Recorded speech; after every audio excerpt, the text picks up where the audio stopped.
নমস্কাৰ সকলোকে স্বাগতম জনাইছো আসাম কেৰিয়াৰ পইণ্ট ইউটিউব চেনেলৰ অন্য এটা নতুন ভিডিঅ' লৈ বন্ধুসকল আজিৰ ভিডিঅ'টিত আমি আপোনালোকৰ অহা দেওবাৰে অনুষ্ঠিত হ'ব লগা গ্ৰেড 3 গ্ৰেজুৱেট লেভেলৰ এক্সামৰ বাবে সহায় হোৱাকৈ জেনেৰেল ইংলিছৰ আন কেইটামান অতিকৈ গুৰুত্বপূৰ্ণ প্ৰশ্ন আলোচনা কৰিবলৈ ওলাইছো তো আজিৰ এই প্ৰশ্নকেইটাৰ ভিতৰত আপোনালোকে কিমানটা শুদ্ধ কৰিব পাৰে ভিডিঅ'টোৰ শেষত কমেণ্টত জনাই দিব আজি ভিডিঅ'ৰ প্ৰথম প্ৰশ্নটো হৈছে a person who enters without any invitation is called তো ইয়াতে ওয়ান ওয়াৰ্ড সাবস্টিটিউশন দিছে এটা শব্দত প্ৰকাশ কৰিব লাগে তো কি দিছে এ person who enters without any invitation অৰ্থাৎ যিজন ব্যক্তি বিনা আমন্ত্ৰণত বা কোনো আমন্ত্ৰণ অবিহনে কোনো ঠাইত প্ৰৱেশ কৰে তো তেওঁ কি বুলি কোৱা হয় তো বন্ধুসকল ইয়াৰ ৰাইট আনসাৰটো হ'ব option C intruder a person who enters without any invitation is called intruder অৰ্থাৎ যি আমি হিন্দীত যে কয় বিন বুলাই মেহমান তো হেতু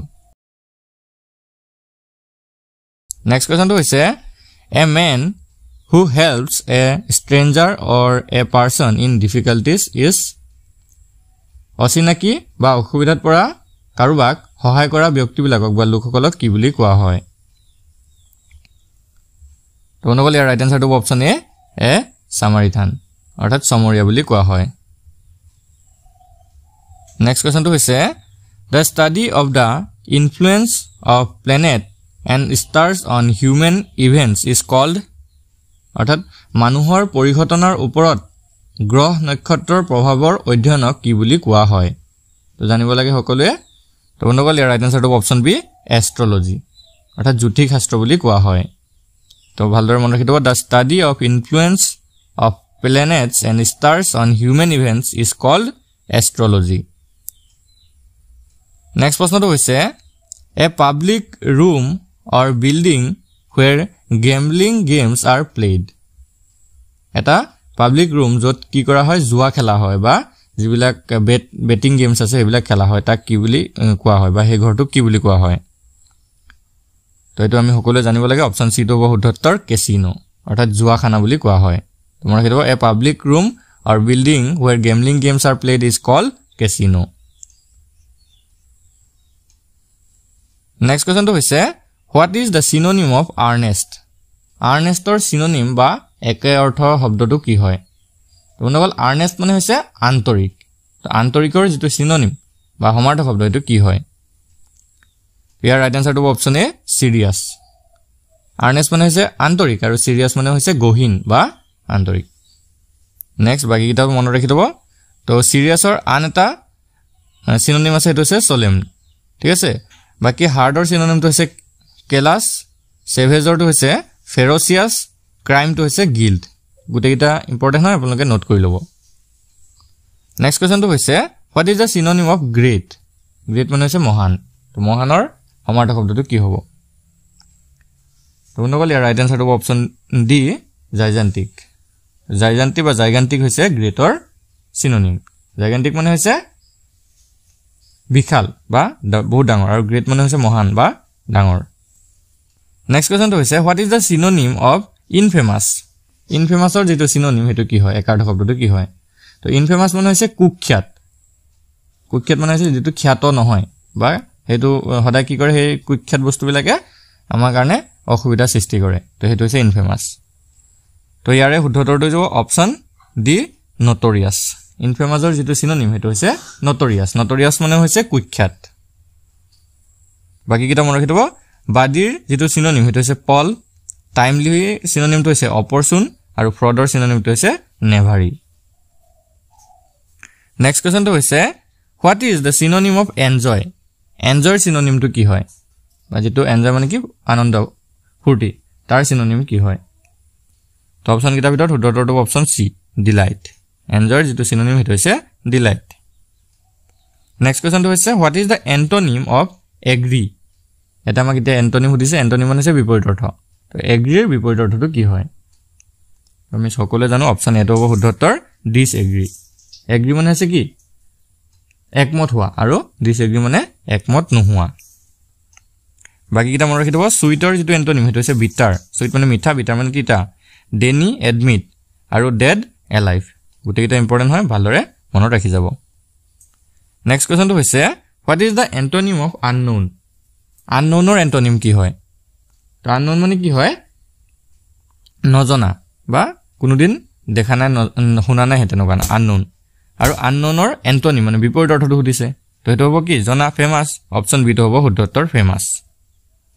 নেক্সট বাকি কিটা মনৰ কিতাব ইনেমিৰ যেটো এন্টোনিম বিপৰীত অৰ্থ হৈছে ফ্ৰেন্ড ইনেমি মানে হৈছে শত্ৰু ফ্ৰেন্ড মানে হৈছে মিত্ৰ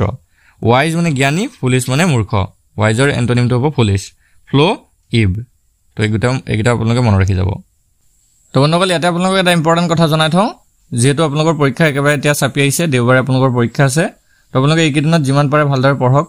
ৰিভাইজ কৰক আৰু আমি ডেইলি বেচিছত ৰিভাইজ ক্লাছবিলাক কৰাইছো এইবিলাক পাৰিলে চাওক মেথছ ৰিজনিং সেইবিলাকো কৰাই থকা হৈছে আৰু আপোনালোকে যদি নিজকে টেষ্ট কৰিব বিচাৰে তেনেহলে আমাৰ পৰা এখন মক টেষ্ট ল'ব পাৰে মাত্ৰ 25 টকা পে কৰি পিনে আমাৰ পৰা এই মক টেষ্টখন লৈ ল'ব আৰু নিজকে পৰীক্ষা কৰি চাব পাৰে কিমান আপোনালোকৰ শুদ্ধ হৈছে বা আপোনালোকৰ প্ৰিপাৰেচনটো কিমান হৈছে তো যদি প্ৰয়োজন হয় আপোনালোকে স্ক্ৰিনত থকা নাম্বাৰটোত আমাক হোৱাটছআপত মেছেজ কৰি এই মক টেষ্টখন লৈ ল'ব পাৰিব পিডিএফ ফৰ্মেটত আপোনালোকে লৈ ল'ব পাৰিব তো বলক নেক্সট কোৱেশ্চনটো আগবাঢ়ো নেক্সট কোৱেশ্চনটো হৈছে what is the antonym of thirst থাৰ্ষ্টৰ এন্টোনিমটো কি হয়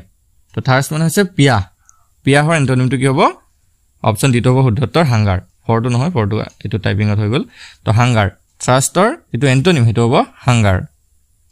হাংগাৰ মানে ভোক লগা থাৰ্ষ্ট মানে পিয়া লগা নেক্সট কোৱেশ্চনটো হৈছে ফিল ইন দা ব্ল্যাঙ্কস খালি ঠাই পূৰ কৰিব লাগে আমি তো খালি ঠাইটো এটা সেন্টেন্স দি আছে সেই সেন্টেন্সটোত আমি অপচন কেইটাৰ ভিতৰত অপচন চাৰিটাৰ পৰা কিবা এটা আনি পিনে খালি ঠাইটো শুদ্ধকৈ ভৰাব লাগিব কি দিছে চাওক দা বয় ডেছ টু দিল্লী টুমৰো মৰ্নিং এতিয়া ইয়াতে আছে গো ৱেন্ট উইল গো চেল গো এইকেইটা আছে এতিয়া এটা কথা মন কৰিব যেতিয়া আপোনালোকে কোনো বাক্যত কোনো সেন্টেন্সত যেতিয়া আপোনালোকে টুমৰো ৱৰ্ডটো পাব অকল টুমৰো বুলি নহয় আৰু কেইটামান ৱৰ্ড আছে tomorrow next morning next week next month এনে ধৰণৰ যেতিয়া আপোনালোকে ৱৰ্ড বিলাক দেখিব তেতিয়া আপোনালোকে এটা কথা মন কৰিব সেই সেন্টেন্সটো সদায় আপোনালোকে ফিউচাৰ ইনডিফিনিট টেন্সত কৰিব লাগিব মানে তাৰ যেটো টেন্স হ'ব হেতু হ'ব ফিউচাৰ ইনডিফিনিট টেন্স তোমাৰ কিটো tomorrow next morning next week next month next year এইবিলাক যদি থাকে হেতু সদায় ফিউচাৰ টেন্সত হ'ব ফিউচাৰ ইনডিফিনিটত আৰু ফিউচাৰ ইনডিফিনিট টেন্সত যেটো ভাৰ্ব আছিলে অক্সিলাৰি ভাৰ্ব আছিলে হেতু আছিলে সেল বা উইল তো এতিয়া দা বয়ৰ লগত কি বহিব উইল বহিব তো অপচন সি টোত আছে উইল অপচন সি টো হৈ যাব শুদ্ধ উত্তৰ the boy will go to Delhi tomorrow morning যেটো মেইন ভাৰ্ব আছে গো টু তাৰ কোনো চেঞ্জ নহয় গো টু গৈয়ে থাকিব তো আশা কৰিছো বুজি পাইছে নেক্সট কোৱেশ্চনটো আগবাঢ়িম কি দিছে চাওক ফাইন্ড আউট দা এৰৰ তো ইয়াতে ক'বাত ভুল হৈছে আমি এৰৰটো বাছিব লাগে কি দিছে চাওক as we did not have road map we lost কি কৈছে যদি আমি কোনো ৰাস্তাৰ মানে মেপ নাপাওঁ মানচিত্ৰ নাপাওঁ তেনেহলে আমি কি হৈ যাম লষ্ট হৈ যাম এতিয়া এই উই লষ্টটোত ভুল হৈছে বুলি কৈছে ক'বাত কাৰণ উই লষ্টৰ গোটেইটা অপচন দিয়া আছে উই আৰ লষ্ট হ'ব লাগে নেকি নে উই গট লষ্ট নে উই ওয়াৰ লষ্ট নে নো কাৰেকচন ৰিকোয়াৰ্ড নে বাক্যটো শুদ্ধ হৈছে আমাক বাছি যদি শুদ্ধ হৈছে ডিটো অপচন শুদ্ধ দিব লাগিব তো ইয়াতে আমি যদি চাওঁ অপচন বি টো হ'ব শুদ্ধ উত্তৰ উই গট লষ্ট হ'ব লাগিছিলে as we did not have a road map we got lost এনেকুৱাকে হ'ব ঠিক আছে আশা কৰিছো বুজি পাইছে এতিয়া পৰীক্ষাত আহিলে কৰি থৈ পাৰিব নেক্সট কোৱেশ্চনটো হৈছে arrange the jumble word to make a meaningful sentence তো ইয়াতে কেইটামান জাম্বল ৱৰ্ড দিয়া আছে এই ৱৰ্ড গিটা লগাই পিনে আমি এটা মিনিংফুল সেন্টেন্স বনাব লাগে ৱৰ্ড গিটা কি দিছে চাওক টুডে হ্যাপি আই ফিলিং ভেৰি এম এইগিটা আছে এতিয়া এই ৱৰ্ড গিটাৰ ভিতৰত চাওক আমি যদি সেন্টেন্স এটা বনাও মিনিংফুল সেন্টেন্স এটা যেতিয়া বনাম তাতে আমি কি কৰিব লাগিব সদায় সাবজেক্টটো আগত থাকে যদি হে অ্যাসাৰ্টিভ সেন্টেন্স হয় অ্যাসাৰ্টিভ সেন্টেন্স নহলে ইন্টাৰগেটিভ হলে বাৰু ইয়াতে কোৱেশ্চন মাৰ্ক নাই গটো তো অ্যাসাৰ্টিভ সেন্টেন্স হ'ব যেহেতু তো তাতে সাবজেক্টটো আগত হ'ব লাগিব তো সাবজেক্ট কি আছে ইয়াৰ ভিতৰত টুডে হ্যাপি আই ফিলিং ভেৰি এম ইয়াতে আই টো হ'ব সাবজেক্ট তো আই টো আগত আহিব এতিয়া আই থকা চাওক এটাই অপচনত আছে অপচন সি টো তো অপচন সি টো হৈ যাব শুদ্ধ উত্তৰ বাকিটো পঢ়ি চাব পাৰে I am feeling very happy today তো এটো শুদ্ধ হ'ব অপচন সি টো হৈ যাব কাৰেক্ট আনসাৰ নেক্সট কোৱেশ্চনটো হৈছে what is the symbol off mark of exclamation mark of exclamation যেটো আছে তাৰ সিম্বলটো কি হয় তো এটো জানিব লাগে আমি তো বন্ধুসকল ইয়াৰ ৰাইট আনসাৰটো হৈ যাব অপচন বি তো এই মাৰ্ক অফ এক্সক্লেমেশনৰ সিম্বলটো হৈছে এনেকুৱা আমাৰ অসমীয়া দাৰি নিচিনা থাকে তলত ফুটটা থাকে বাকি কিটাও জানি লব এটা জানে চাগে সকলে এটো হৈছে কোৱেশ্চন মাৰ্ক ফাৰ্স্ট অপচনত যেটো আছে এটো হৈছে কোৱেশ্চন মাৰ্ক সি অপচনত যেটো আছে এটো হাইফেন হৰুডাল আৰু দীঘলডাল তলফালে যে থাকে হেতু কোৱা হয় ড্যাশ তো এটা জানি যাব আপোনালোকৰ পৰীক্ষা যদি আহি যায় কৰি থৈ পাৰিব বন্ধুসকল আজি ভিডিওটো যদি আপোনালোকৰ বাবে ইনফৰমেটিভ হয় ভিডিওটো এটা লাইক কৰি দিব আৰু আমাৰ চেনেলটো সাবস্ক্ৰাইব কৰি ল'ব এনে ধৰণৰ নতুন নতুন ভিডিঅ'বিলাক পাই থাকিবলৈ ধন্যবাদ